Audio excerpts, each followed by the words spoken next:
Alan, can I ask you first of all, how did you come across Thinking Faith Network? Because I've only known you from these meetings, really. How did you first find us? That's I'm not sure actually, Richard. It may have been through the ISI, perhaps through Chris Gume, but I think really only got to know about it through the beginning of the Zooms, which Mark, of course, started and you've taken over leading. So yeah, that's mostly I think how it happened. It's it's been great to get to know you online, but I'm really looking forward to hearing more today about the various things you've done. If I can start going further back, can you tell us something briefly about your faith, how you came to Christ? Well, I was brought up as an Anglican. Where my mother was very influential, and I started singing in a church choir. Through my mother, she encouraged our singing. And when I got to university, though, I wouldn't say I was a nominal Christian, but I hadn't maybe made a full commitment, and it wasn't really until probably my third year of study of legal studies that I got involved in the Tertiary Student Christian Fellowship and ended up being the president of that in my actually after I'd finished my degree. But but actually during that time I was studying, and really when I came to a commitment, I also came across the work of Doivet and attended a group run by Duncan Roper, who was sort of a leading person here in reformational thinking. And so that's where my interest in Doivet and And applying it in the law particularly. Yeah. yes, and of course we'll come back to David in a little while. Um, was it natural for you to be looking for Christian approaches to what you were studying? How soon did you want to do that? Because in many contexts I'm familiar with, Christians don't seem to look for that at all, or No, not until later in no, life, perhaps. no. I think in my legal studies, I discovered that what I really loved was the philosophy of law, the jurisprudence course. And so it was sort of a fortunate coincidence that I also really came to a Christian commitment. And it was sort of, I'm not quite sure how to, partly going to the study group on Christian thinking, really, but also being involved with Christians at the university. And the two just seemed to come together. And it just seemed a perfectly natural thing for me to want to, from then on, to want to understand the discipline that I was studying from a Christian perspective. Um, yeah, Hmm. and jurisprudence seemed to be a very good way of getting at the basis of a discipline. It's really the philosophy of law. Yeah.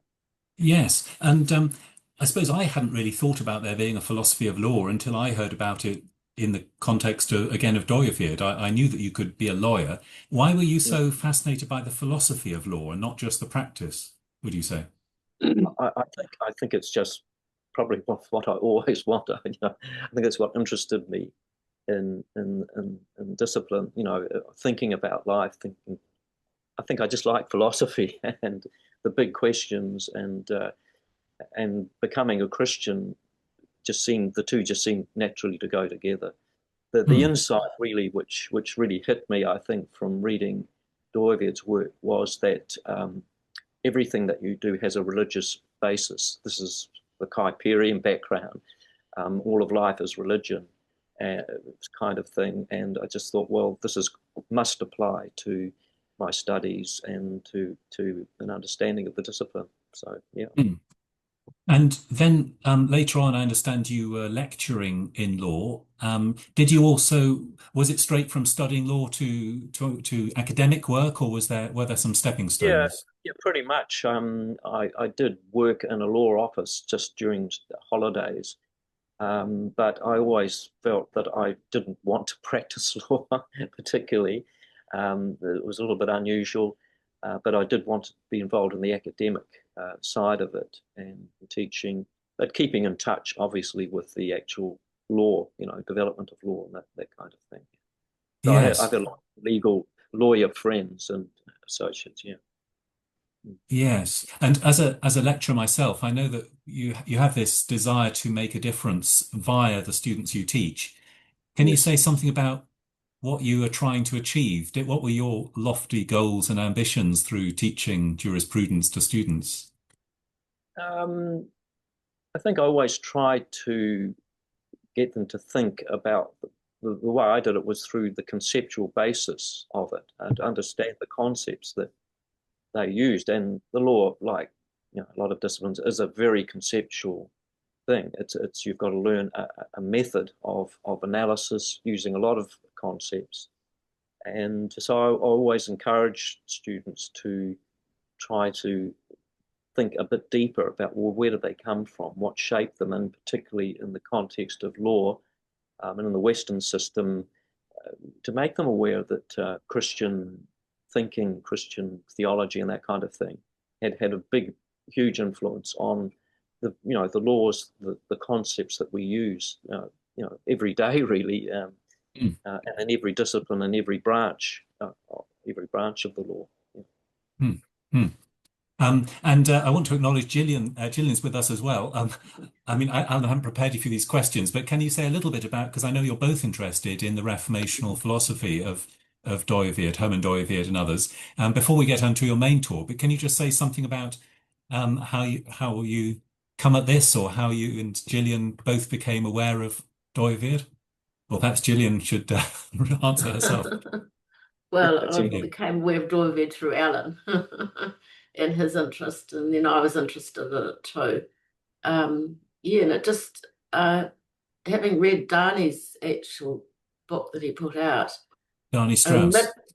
yeah, midway through it, just suddenly had this picture of this amazing, multifaceted jewel that was the universe, and all these different modalities and functions and complexity. And it sort of really grabbed me from there.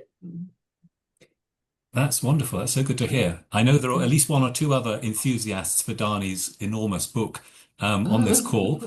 No doubt they will make themselves Well, known actually, later on. Gillian and I actually contributed towards the editing of that book.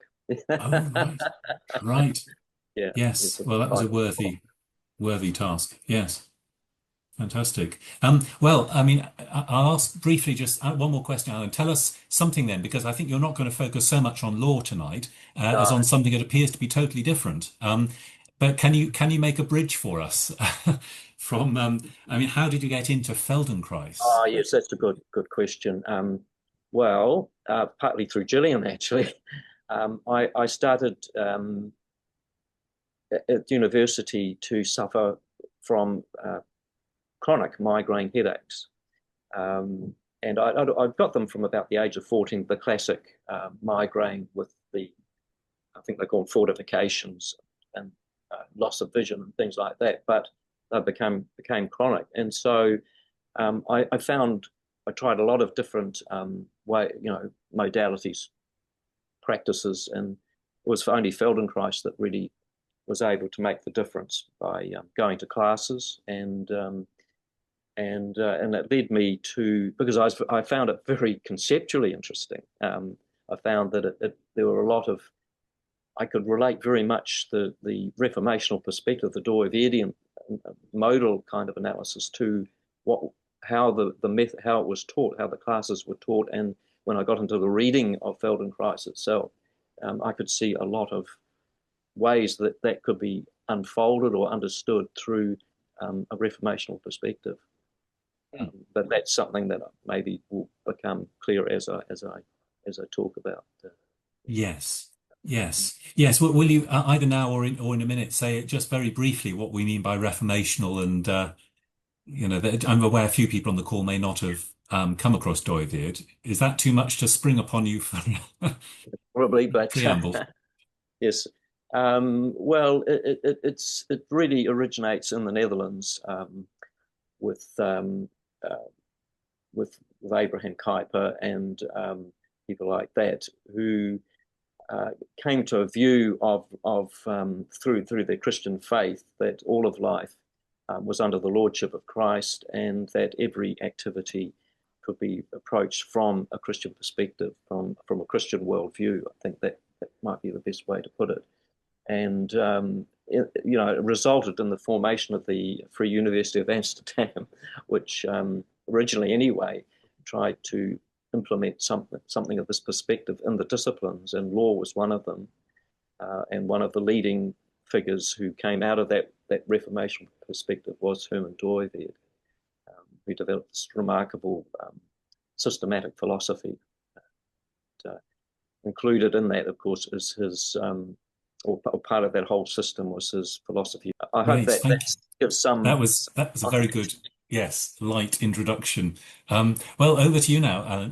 So this is what I've called it, Feldenkrais, Dooyeweerd, and McGilchrist. I'll say a little, perhaps not so much about McGilchrist, but we will get to him at the end.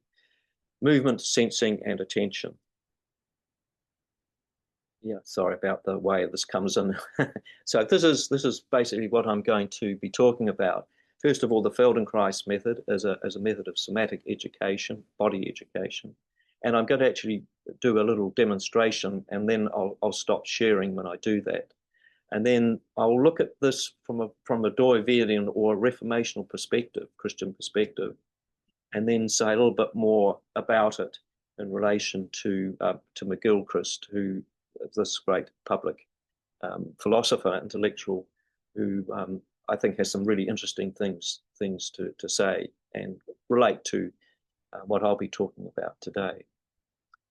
So first thing, what is the Feldenkrais method? As I say, it's a method of somatic education, and by somatic, Feldenkrais and practitioners understand both, you would say, the body and mind. So it's a brain-based or nervous system-based form of learning that enables people to improve their functioning where they suffer from particular issues such as knees or shoulders, or not only, also it is applied in many different areas, actually, including early childhood issues.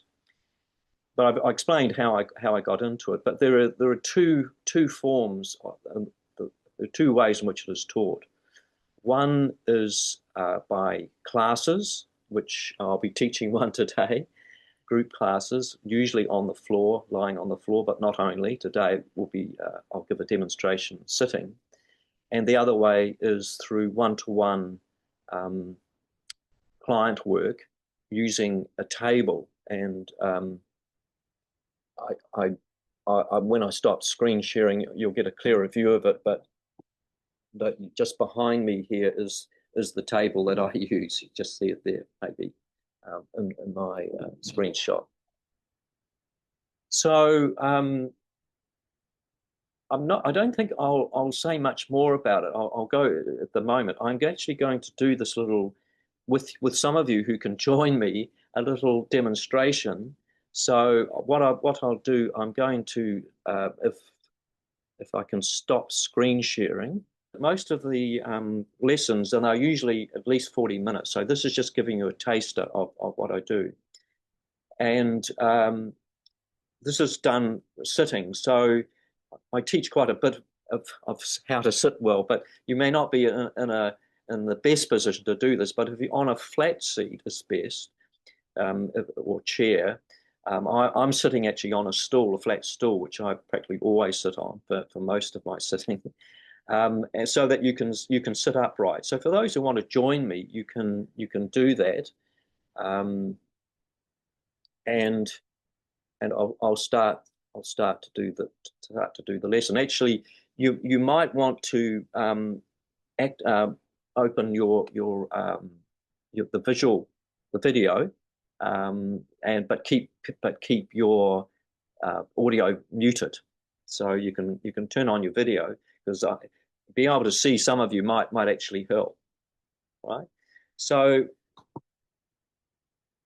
what I'm going to ask you to do is to bring your attention to your right hand and bring your arm up in front of your face. So for those who can do that, okay.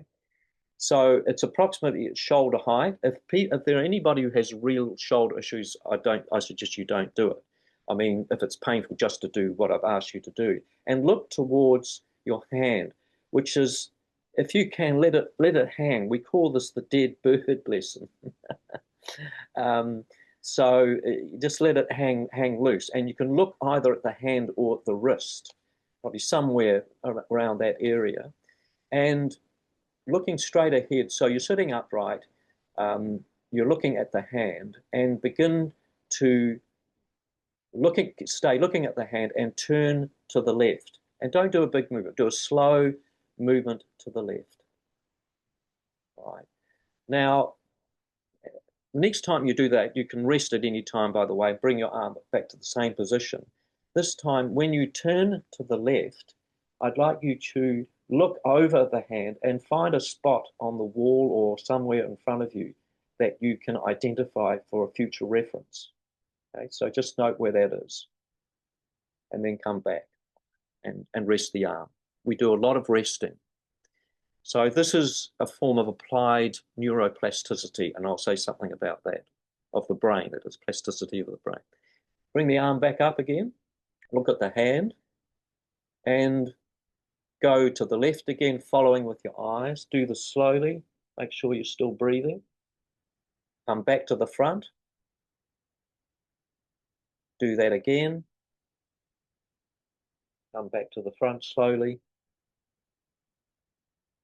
And well, that's all we'll do for that for the moment. So just rest. So this time, I want you to bring your hand up in front of you again, sort of parallel to the floor is another way of putting it, the elbow and wrist in line. And this time, I want you to keep the arm there and just turn your head left and right. Look from the hand to your elbow. So turn your head, go along the forearm to the elbow and come back to the wrist. Turn to the elbow, come back to it. Do this slowly, a few times. Let that go. Bring your arm back up again. Okay. And turn to the left again. But but keep your eyes on your hand. Keep your eyes on your hand. Yeah, keep your eyes on your hand. You notice what's happening. All of you is turning at the top of you when you do that. Next time you do that, I want you to turn around and stay around to the left where you can stay comfortably. Maybe, as far as you can, but comfortably. And then what I want you to do is to, again, look left and right, from your wrist to your elbow. From your wrist to your elbow. And come back again. We often do many more repetitions of these. Come back and rest again.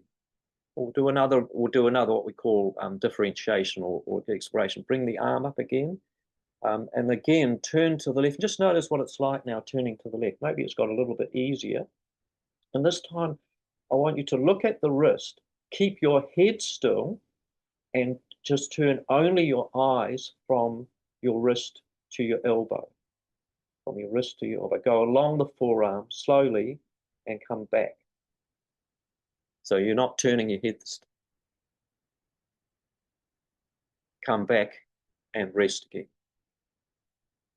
Come back up again. So what we call the reference movement is the movement that we did right at the beginning, which is keeping your eyes looking towards your wrist.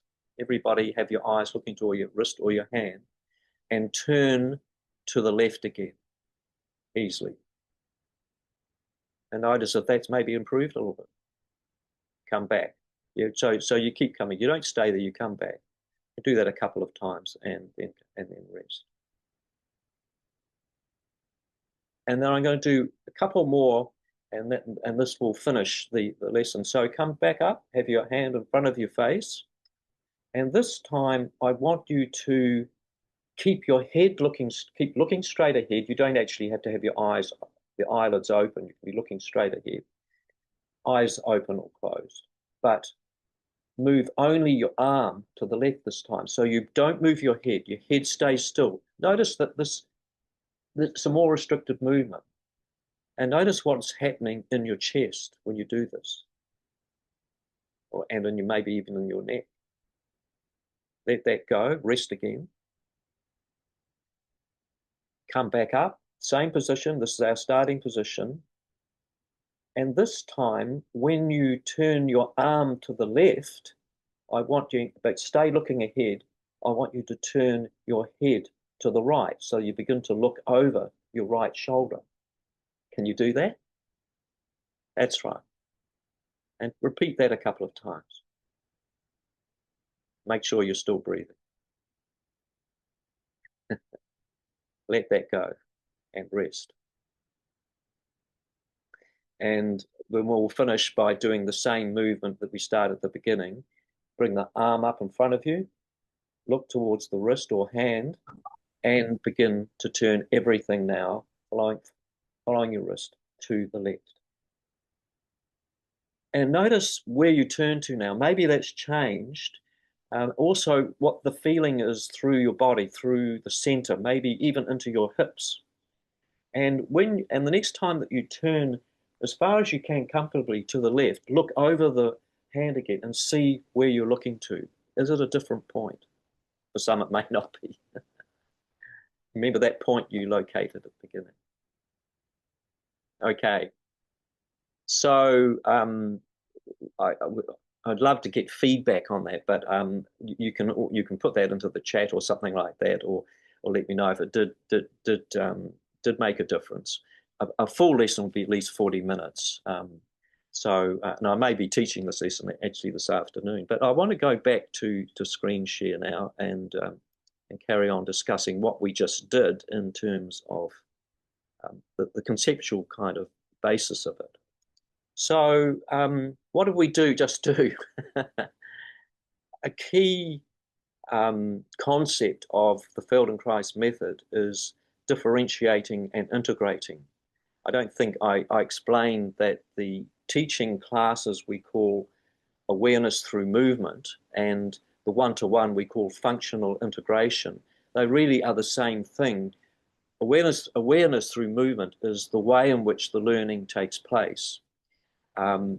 Functional integration is what we aim to achieve through the learning, to integrate your functioning in any activity really which involves movement to improve what you're doing. So if I went through that lesson, the movement that we did first of all with the hand and arm moving with the shoulders, that's what we call more or less a global movement. That the differentiation that's taking place there is in the hip joint, actually, believe it or not. So when you turn to the left with all of that upper part of you, the movement that you will feel is more in your hip joints and in your pelvis. So when we then differentiated by, I can't remember what was the first one we did, we turned just the head. So we're now differentiating the movement of the head from the rest of you, from the arm, from the shoulders, and from everything else. And then we also differentiated when we turned the head and the arm in the different directions. I'm not going through the whole thing.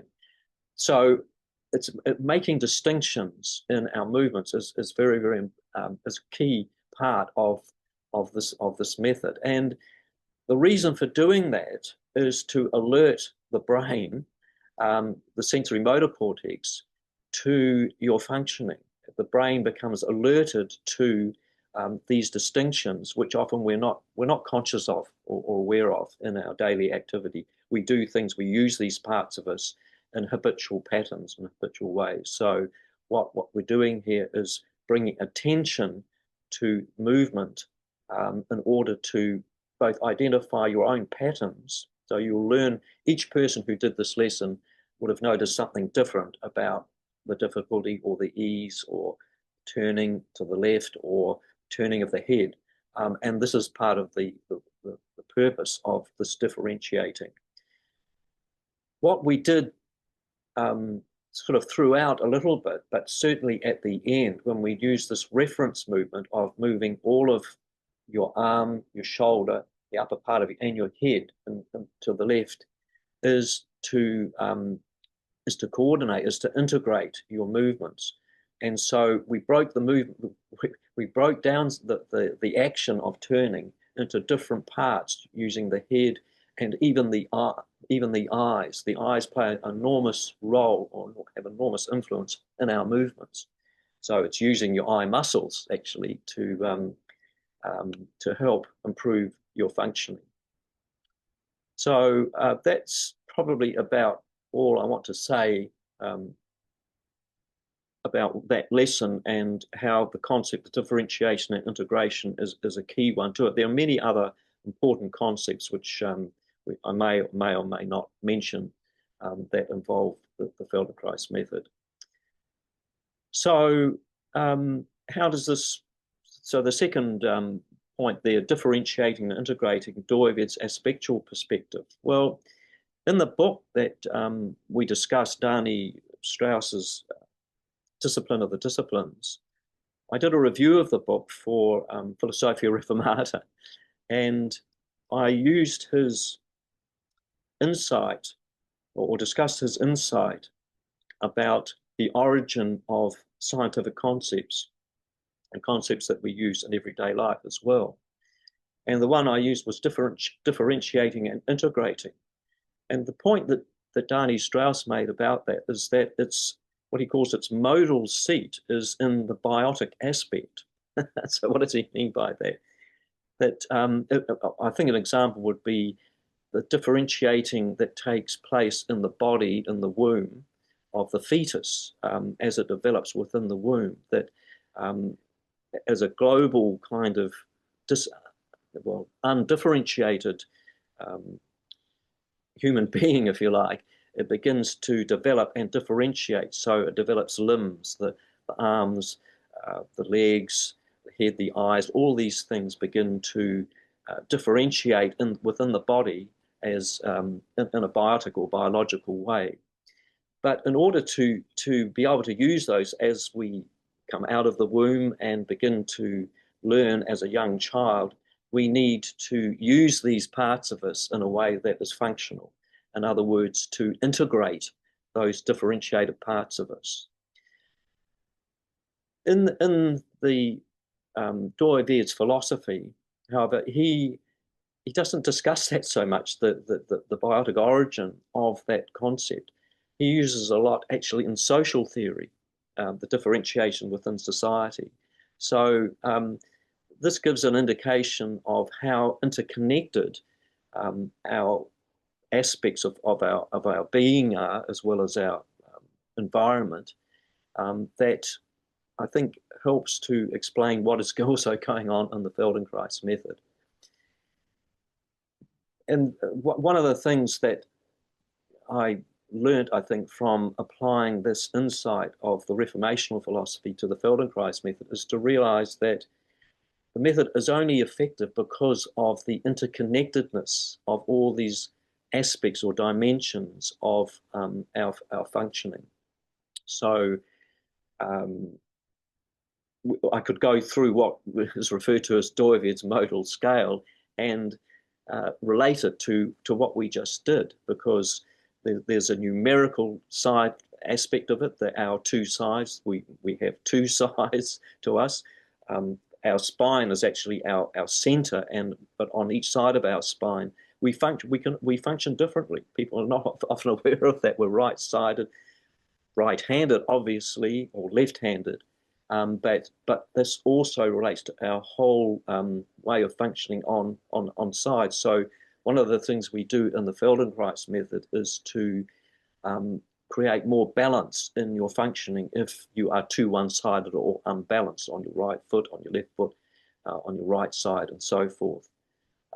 And so there's the numerical, there's the spatial side of it. We place a lot of emphasis on becoming aware of your spatial dimensions and your place in space, how you move in space. And of course, the main way of using this method is in the kinematic mode, or kinetic mode, in movement, which is one of the aspects of Doived's modal scale.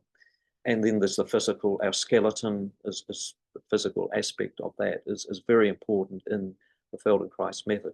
I mean, I could go on, but perhaps the other important thing about the Feldenkrais method is that although we're moving, we move in order to become aware, to sense. So a lot of what you gain from doing these lessons is through your own sensory experience. So the sensory function is very important. And of course, that also is found in Doived's modal scale, and so forth. The other thing, perhaps just mention one other aspect, and people can ask questions perhaps later about this, is that, and this will relate to what we might discuss later, is that to do this method, to practice this method, and to do the lesson also requires you to focus, to pay attention. And it involves the analytical mode to some extent. You have to make distinctions. And when I'm explaining it to people as I teach it, as I did in the lesson, I can also explain a little bit of the conceptual basis. That, of course, involves the logical, analytical mode as well. It plays a very important part in the method, its basis, and in the teaching of it. So I'm not sure I'll say much more. How am I going for time, Richard? This is good. You can take a few more minutes if you need to, or however you want, really. So I think I might go on and look at that that last major point there, bullet point, the McGilchrist, Feldenkrais, and Doived. So I've already mentioned the fact that key element of the Feldenkrais method is paying attention or noticing, observing, and it's a sensory kind of observing. So it involves at least two, and it's done through movement. So there's movement, there's sensing with awareness, and there's also the analytical side of it as well. And Ian McGilchrist wrote this massive tome. Sort of, I see it as very similar in many ways to Doived's major multi-volume work on philosophy, the new critique of philosophical thought, of theoretical thought. McGilchrist's book is, and it's in the paper that I think was disseminated, is called The Matter with Things, and it's 2 volumes, 2 massive volumes. But the major hypothesis of the whole book, his key hypothesis, is that our human functioning and which affects every area of life virtually, is very much to do with the left and right hemispheres of the brain, so that we attend in different ways, depending on whether it's left brain dominant or right brain. We need both hemispheres, but he supports his thesis about the dominance or the importance of left and right brain from his psychiatric work, and where he says that the studies seem to show that right brain damage is more serious than left brain damage. And he gives a number of cases. One of the people he cites is Oliver Sacks' work, the man who mistook his wife for a hat, and one which I'm familiar with is musicophilia is another one. And where some of these conditions involving brain conditions are discussed. So he says the tendency of the left brain is to identify, is to abstract, is to set apart, and this is very much associated with certain ways of thinking. He says that it's associated, in his view, with reductionism in science, a lack of a view of the whole, which the right hemisphere is responsible for. It's almost like the hidden partner, often not given enough prominence, but it's that part of the brain, the right hemisphere, that enables you to integrate your experience. So there's the word integration, and And the example he gave, I think, was from actually goes back into prehistoric times, to say that the predatory dinosaur that is about to attack will, if it's going to grasp, will grasp, if it's got an arm or a hand or claw, will grasp with the right hand. This is the left brain. It identifies, it picks out something from the environment that requires a kind of abstraction, if you like, and a disregarding of everything around it.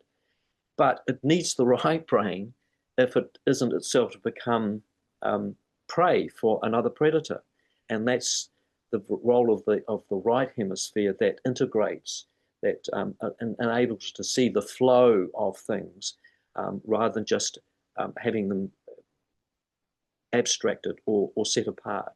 And he says that's often characteristic of these brain conditions. People who have suffered a right brain injury, while they can speak well because the left hemisphere is responsible for speech, often make no sense. They can't make sense of what they're actually saying or of the experience. And so that's McGilchrist's view. In the Feldenkrais method, of course, it's well known that your right side, or your right arm actions, for example, your right side is controlled by the left brain, left hemisphere, and the left arm, the left hand, is controlled by the right hemisphere. And it's one of the questions I have with McGilchrist's hypothesis, that he doesn't ever, I think, satisfactorily explain, to my view anyway, how left-handedness, all right? So the overall, the majority of people are right-handed, but we know that a lot of people are left-handed. My wife Gillian is left-handed. So what does that mean then? Which side is doing the integrating? Is it still the right side of the brain? I just think I just don't think it's possible to explain as much as McGilchrist wants to, based on the fact that really, as human persons, we are defined in a way by our left and right hemispheres. And many of the problems he associates in the world have to do with too much of a left brain functioning or focus. So I think, just to finish, the attending side of it in Doivet is also important, because I think this might possibly be a different way of explaining what is going on with the Feldenkrais method, as well as the kind of things which McGilchrist is concerned with. When I was when I'm doing practicing the method, teaching a Feldenkrais lesson, I'm relying on your ordinary experience of reality, which involves both your left and right brain. And in fact, while I'm asking you to attend,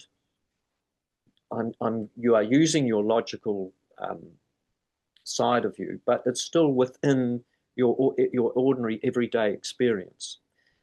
In Doivet, he says there's two fundamental ways of attending or knowing, and that is our everyday experience, what I call the primary way, and a secondary way, which is more to do with what he calls the theoretical attitude of thinking. And this is McGilchrist's, I think, idea of separating, of identifying, of abstracting, which, if you only leave it at that way of knowing, if that's the only way you see reality, then you're not actually seeing it as it is. And I think that's actually true. So in theorizing, we are abstracting.